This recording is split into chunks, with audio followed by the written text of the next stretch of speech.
Les temps sont très mauvais. Il faut être préparé si tu veux réussir. Jésus a dit, « Combien de temps vais-je encore vous enseigner à gérer les choses en mon absence?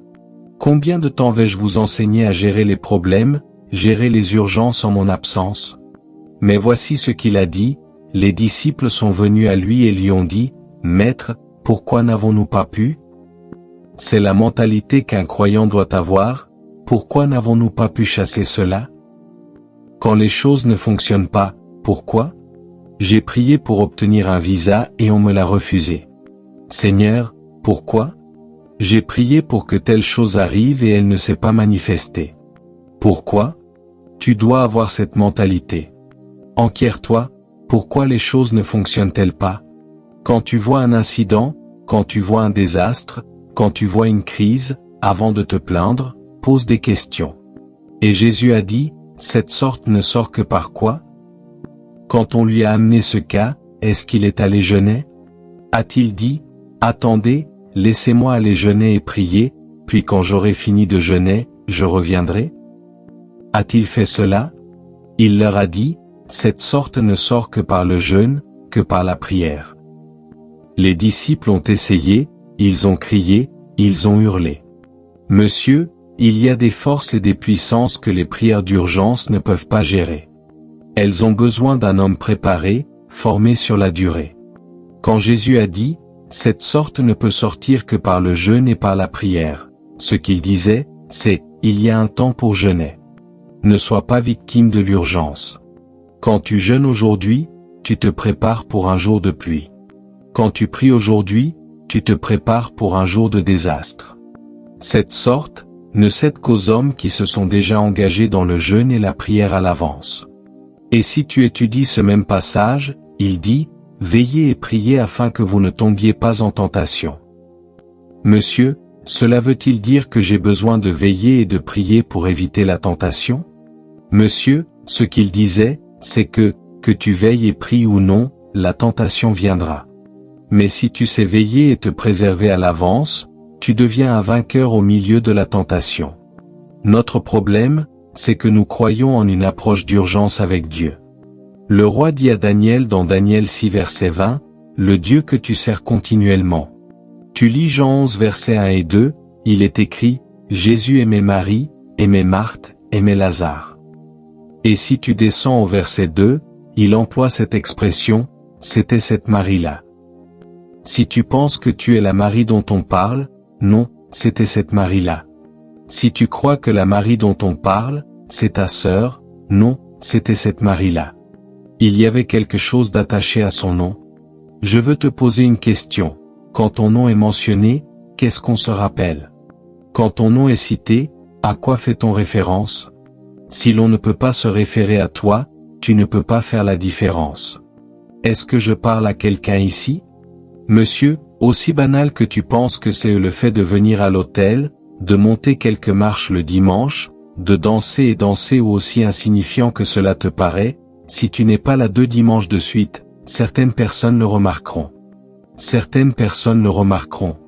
Est-ce que je parle à quelqu'un ici? Certaines personnes, parce qu'il y a quelque chose d'attaché à toi. La Bible dit, présentez vos corps comme un sacrifice vivant, saint et agréable à Dieu, ce qui sera de votre part un culte raisonnable. Donc il y a des services qui sont raisonnables, et il y a d'autres services qui sont déraisonnables, des services qui touchent le cœur de Dieu. Donc la Bible dit, est-ce que je communique maintenant? Qu'il y a un crédit auprès de Dieu. Quand tu pries, quand tu jeûnes, quand tu donnes, quand tu marches avec le Seigneur, il y a un crédit. Tu construis un crédit auprès de Dieu. Es-tu conscient que, si tu es banquier ou si tu comprends comment fonctionne le monde bancaire, il y a des gens qui obtiennent des prêts sans aucune garantie? Est-ce que je parle à quelqu'un ici? Cela veut dire qu'ils sont solvables, dignes de crédit. Il y a des gens qui entrent dans une banque, ils n'ont pas besoin de garantie pour recevoir, parce qu'ils sont crédibles. Donc être digne de crédit renforce ta crédibilité. Est-ce que je parle à quelqu'un ici? Ta position, c'est quoi, ton crédit auprès de Dieu? Si le ciel? Es-tu conscient que, lorsque Pierre a été mis en prison, il dormait? Il a été mis en prison et il n'a même pas pris la peine de prier, parce qu'il avait du crédit. Et il y a des gens qui, en prison, commencent à jeûner, à crier.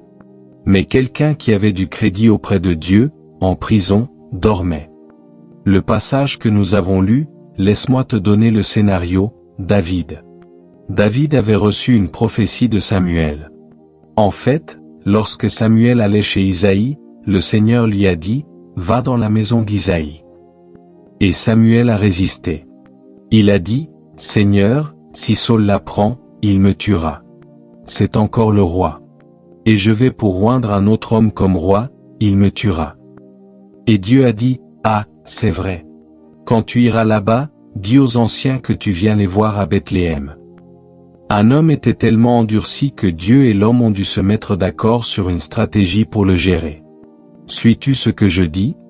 Je parle de Saul, il était tellement endurci que Dieu a dû planifier avec Samuel, en disant, « Ce gars est devenu incontrôlable, voici comment le contenir. » Regarde ceci, David était un grand homme, mais David avait compris le mystère de la plateforme. Ce n'était pas vraiment David qui a tué Goliath, c'était Saul. Ce n'était pas David, non. Si tu comprends l'armure et l'équipement des guerriers, tu comprends que lorsqu'un guerrier philistin est armé, il est couvert de métal jusqu'aux sourcils, jusqu'aux narines, armuré. Alors, où la pierre aurait-elle pu pénétrer? Est-ce que je parle à quelqu'un maintenant? David a reçu une épée et ne l'a même pas utilisée. Il a pris une fronde, une quoi? Ce n'était pas dans la culture des Israélites d'utiliser la fronde. Non, la fronde était la culture des Benjaminites. Si tu lis Juges 20 versets 15 et 16, la Bible parle d'une certaine catégorie de Benjaminites. Lorsqu'ils allaient, va au verset 16 après le 15. Il dit, « Parmi tout ce peuple se trouvaient 700 hommes d'élite qui étaient gauchers, chacun d'eux pouvait lancer une pierre avec la fronde sur un cheveu et ne pas le manquer. » Que s'est-il passé? Dès que David a déposé les armes de guerre qu'il ne pouvait pas utiliser, dans 1 Samuel 17 verset 37, il est allé vers Saul, et tout ce que Saul a dit, c'est « Va, et que l'Éternel soit avec toi, mon fils. » Il y a eu un transfert, parce que Saul était de la lignée de Benjamin. Si tu lis 1 Samuel 9 verset 1, Saul venait de la tribu de Benjamin, il y avait un homme de Benjamin, nommé Ki, fils d'Abiel, fils de Tséror, fils de Béchorat, fils d'Aphiac, Benjaminite. Saul venait de la lignée des Benjaminites, et lorsqu'il a dit, dans 1 Samuel 17 verset 37, « Va, et que l'Éternel soit avec toi, mon fils », il a communiqué, il a imparti cette même onction dans la vie de David. C'est pourquoi David ne l'a jamais touché, parce que David savait, si j'ai abattu Goliath, c'était par une impartition. Si j'ai fait tomber Goliath, ce n'était pas juste une fonction de moi-même, parce qu'il y avait une onction, l'onction benjaminite. J'aimerais parler à quelqu'un en ce moment. J'aimerais parler à quelqu'un en ce moment. Asseyez-vous. Et la Bible nous dit que Saul cherchait à le tuer, Saul voulait sa vie. Alors David s'enfuit. Suis-moi, partout où David se réfugiait, Saul en était informé. Partout où David courait, Saul était au courant. C'était tellement grave que David a dû fuir dans une ville où on l'avait déclaré « recherché ». Il est allé à Gath, il est allé dans le pays des Philistins, l'endroit où il avait tué leur champion, parce que c'était le seul endroit où il pensait que Saul ne viendrait pas. Quand il est arrivé là, il a commencé à se comporter comme un fou. Il a dû élaborer une stratégie pour survivre. Et le roi l'a vu et a dit, « Non, non, celui-là est devenu fou, on ne le touche pas. » Mais David a trouvé une ville. Il n'y a qu'une seule ville où il a fui et où Saul n'est jamais venu, elle s'appelait Tsiklag. C'est cette ville qui fut brûlée par le feu. Cette ville avait donc pour David une connexion émotionnelle. Tsiklag était une ville de sécurité. Il y a élevé ses enfants, il y a épousé ses femmes, il y a vécu. Tsiklag comptait beaucoup pour lui. Un jour, il est parti, et avant qu'il ne revienne. Puis-je te dire ceci?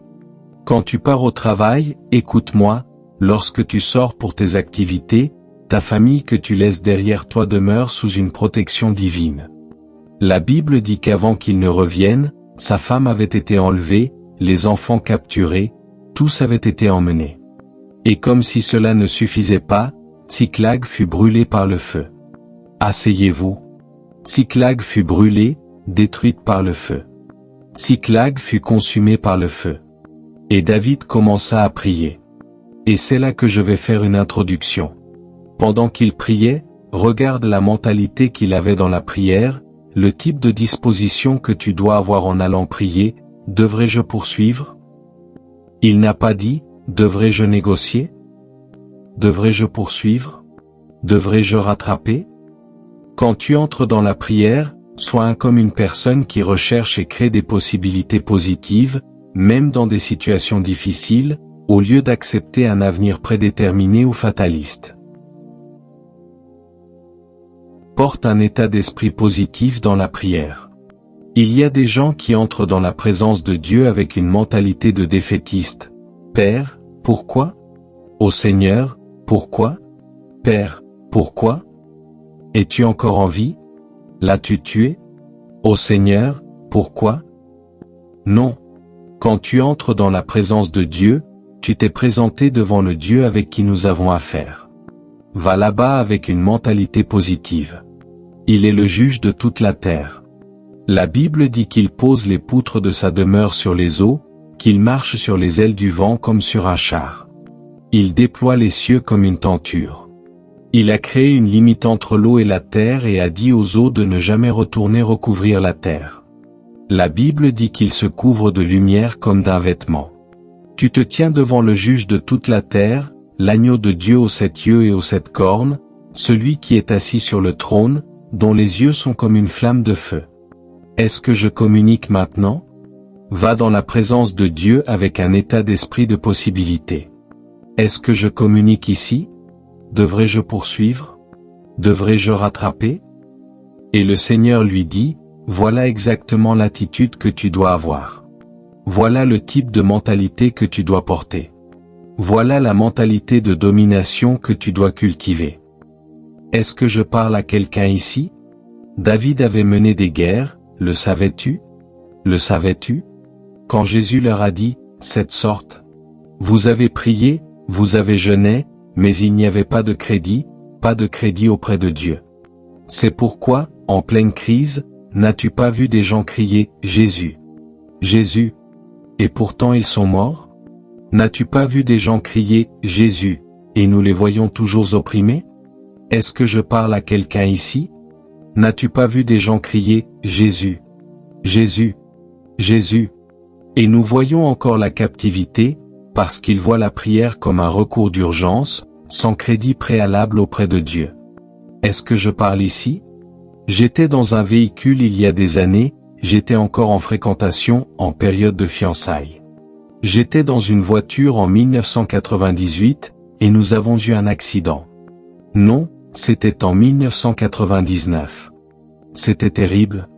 Il y avait un homme à côté de moi, il disait, je ne mourrai pas. Je ne mourrai pas. Il a été le premier à mourir. A-t-il confessé? Oui. A-t-il cru? Oui. Mais il n'y avait pas de crédit. C'était une urgence. Il a été le premier à partir, écrasé. La voiture était écrasée, et 3 d'entre nous en sont sortis sans une égratignure. Le problème que tu as, c'est que tu n'as qu'une approche d'urgence avec Dieu. Tu attends la crise avant de te mettre en guerre spirituelle. Tu attends le problème avant de mener une vie de prière. Monsieur, manger 7 jours sur 7 est un désastre. Dormir jusqu'à 5 heures du matin tous les jours est un désastre. Commence à bâtir du crédit auprès de Dieu, bâtis de la capacité, parce qu'il y a un jour de désastre. Et si tu faiblis au jour de l'adversité, ta force. Avant que David ne revienne, ses enfants avaient été enlevés, la ville avait été brûlée par le feu. Aie un état d'esprit de possibilité. Aie une mentalité de possibilité. Tout ce qui t'a été volé sera restauré. Tout ce qui t'a été pris sera rendu. Je dis, tout ce qui t'a été volé sera restauré. Tout ce qui t'a été pris doit être rendu. Puis-je dire ceci? Tout ce qui concerne le diable ou ses œuvres, ses activités, ses opérations, ces atrocités est classé sous un seul mot, ténèbres. Comment cela s'appelle-t-il? Ses activités, ses atrocités, sa méchanceté, son harcèlement, ses assauts, ses machinations, ses manipulations, ses oppressions sont tous classés sous un seul mot. Quoi? Ténèbres. Dieu, dans sa sagesse, dans sa puissance, dans sa manifestation, dans sa bienveillance, est classé sous un seul mot, lumière. Monsieur, ce n'est pas seulement de la lumière qu'il faut pour chasser les ténèbres, il faut une lumière pertinente. Es-tu conscient que la tension électrique a des degrés? Il faut une lumière appropriée. Tu dois porter une lumière à la mesure, sinon tu peux être éclairé et tout de même être englouti par les ténèbres.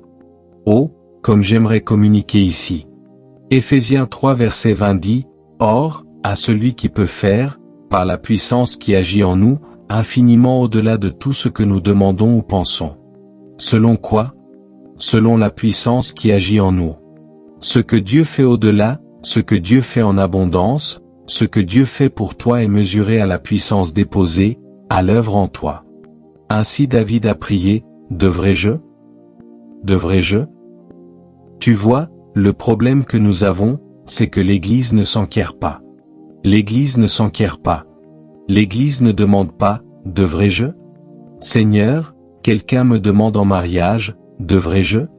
Cette maison que nous avons vue est abordable, devrais-je? Ce travail, les avantages de ce travail sont attrayants, mais Seigneur, devrais-je?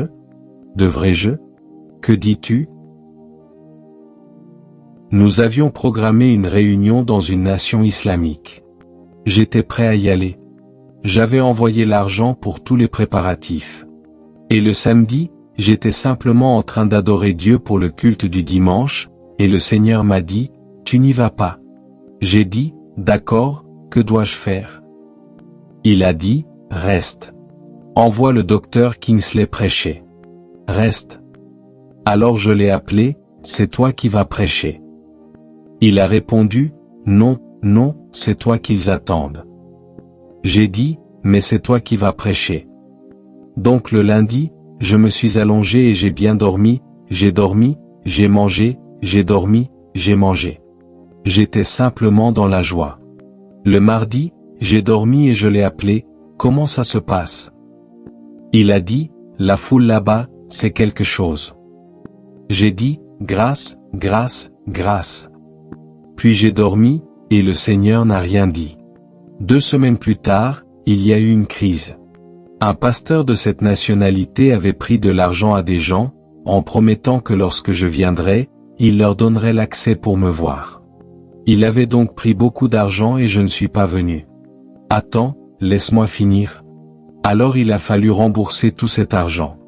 Cela s'est transformé en crise au point que le corps pentecôtiste a dû les convoquer. Cela a ensuite pris une telle ampleur que le gouvernement et les services de sécurité privés ont dû s'en mêler, en disant, « Nous attendions cet homme pour venir, nous avions des personnes à l'aéroport prêtes à mettre quelque chose dans ses bagages, il ne serait pas reparti.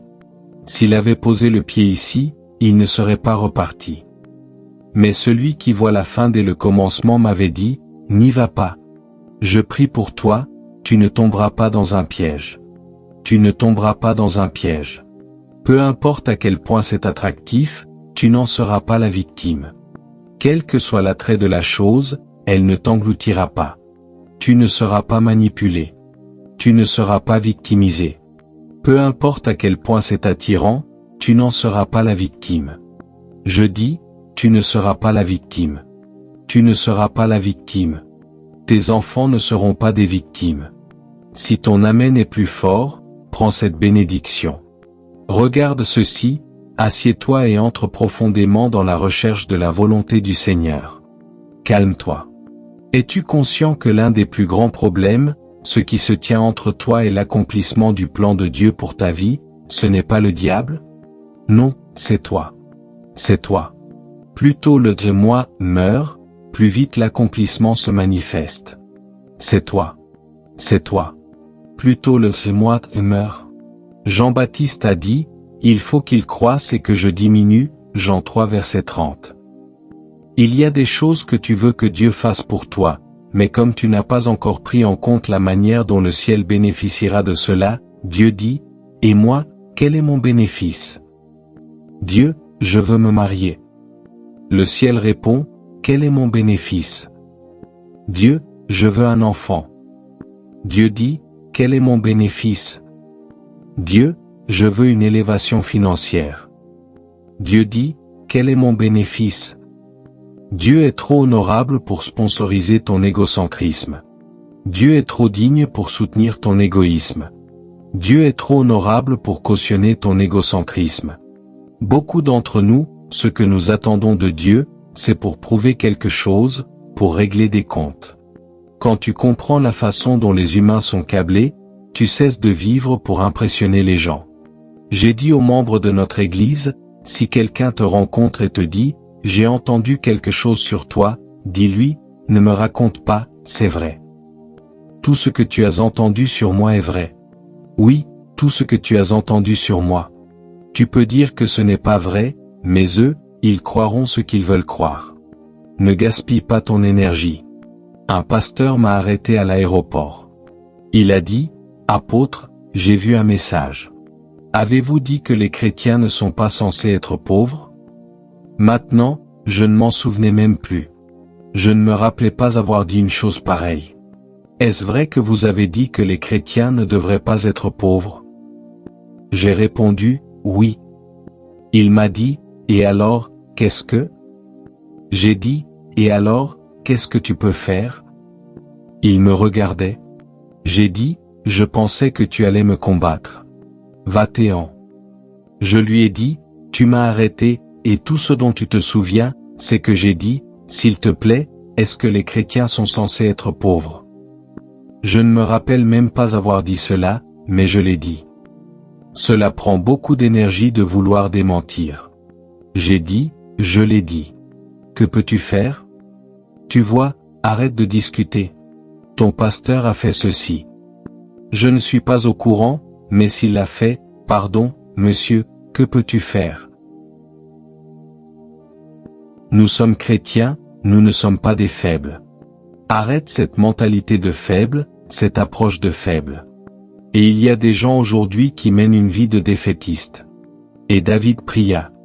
Lorsque David commença à prier, ses yeux s'ouvrirent. Il a posé 2 questions à Dieu, et Dieu lui a donné 3 réponses, poursuis, rattrape, sans faute. Sans faute. Ce n'était pas seulement une promesse, c'était une assignation. Ce n'était pas seulement une promesse, c'était un mandat, ne reviens pas tant que tu n'as pas tout récupéré. Ta seule forteresse et ton seul appui, c'est que tu dois arriver à un point dans ta vie où il n'y a pas d'alternative. Mon père m'a dit des années en arrière, alors que je grandissais comme jeune homme, mon fils, quoi que tu fasses, ne visite jamais un féticheur. Quoi que tu fasses, ne va jamais chez un marabout. Je ne connaissais pas grand-chose à la vie, j'étais adolescent. Pourquoi cet homme me dit-il cela? Il a commencé à m'expliquer à cet âge-là. Parce que quand tu le feras, celui qui est après toi ira consulter un féticheur plus puissant, et celui que tu as consulté deviendra un mirage. Alors que fais-tu? Ne regarde qu'à Dieu, je lève mes yeux vers les montagnes. D'où me viendra le secours? Le secours me vient de l'Éternel. Est-ce que je communique? Et David commença à prier, dois-je y aller? Dois-je poursuivre? Et la Bible dit que les gens qui étaient avec David pensaient à le lapider. Monsieur, comment te sentirais-tu au milieu de fausses accusations? Monsieur, la douleur de l'innocence brise le cœur plus vite que la douleur de la culpabilité.